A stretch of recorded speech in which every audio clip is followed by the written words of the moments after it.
আমাদের এনডব্লিউসির মেম্বাররা, এমএলএরা, প্রাক্তন মন্ত্রী শ্রী স্নেহাশিস চক্রবর্তী সহ আমরা আজকে এখানে ইলেকশন কমিশনের ফুল বেঞ্চকে মিট করেছি। 22 তারিখ ডেলিগেট সেশন হওয়ার পরই 23 তারিখ আমরা আমাদের রিপ্রেজেন্টেটিভের মাধ্যমে ইলেকশন কমিশনকে চিঠি দিয়েছিলাম এবং অনুরোধ জানিয়েছিলাম যে আমাদের একটা ডাকবার জন্য, যাতে আমরা ব্যক্তিগতভাবে ফিজিক্যালি এসে আমাদের কথা বলতে পারি। আমরা ইলেকশন কমিশন অফ ইন্ডিয়াকে ধন্যবাদ জানাই, চিফ ইলেকশন কমিশনার এবং অন্যান্য ইলেকশন কমিশনারদের ধন্যবাদ জানাই।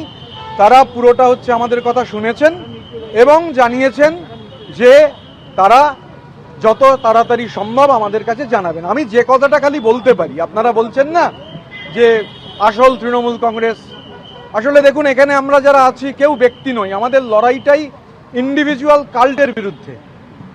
তৃণমূল স্তরের একটা পার্টি যেভাবে একজন চার্টার্ড ব্যুরোক্র্যাটের দ্বারা হাইজ্যাক হয়ে গেছিল, যে পার্টি একটা পারিবারিক সম্পত্তিতে পরিণত হয়েছিল, একটা প্রাইভেট লিমিটেড কোম্পানিতে পরিণত হয়েছিল, আমরা যারা এখানে মিলিত হয়েছি তারা সবাই সেই ইন্ডিভিজুয়াল কাল্টের বিরুদ্ধে লড়াই করছি, কালেকটিভের লড়াই। আমরা এখানে কেউ আমি নই, আমরা এখানে সবাই আমরা। पार्टी का 4 रुपया खर्च हुआ, उसमें 1 रुपया खर्च हुआ उस चार्टर्ड ब्यूरोक्रेट का चार्टर्ड फ्लाइट के लिए।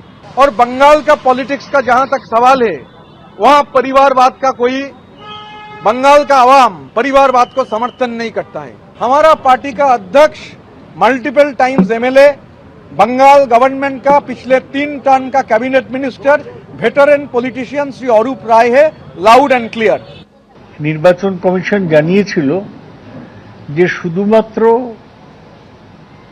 অথরাইজ রিপ্রেজেন্টেটিভ, স্বীকৃত প্রতিনিধিরাই ফুল বেঞ্চের সাথে দেখা করতে পারে।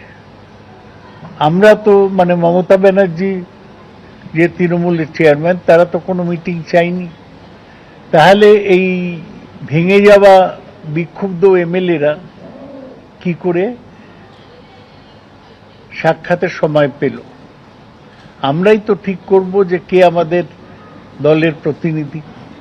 এতে জ্ঞানেশ কুমারের কোনো ভূমিকা নেই। আমরা যে কোনো লোককেই ইসিআই অ্যাপয়েন্টমেন্ট দিতে পারে, যে কোনো ইন্ডিপেন্ডেন্ট এমএলএ গিয়ে 3 জন নির্বাচন কমিশনের আধিকারিকদের সাথে দেখা করতে পারে। আমরা জানতে চাই যে এর আগে কি এরকম লোকেরা দেখা করেছে? জ্ঞানেশ কুমারের বিরুদ্ধে আমরা তো এর আগে পার্লামেন্টের অনেক মেম্বারের সই করে জমা দিয়েছি ওর ইমপিচমেন্টের জন্য। এখনো স্পিকার সেই ব্যাপারে কোনো সিদ্ধান্ত নেয়নি।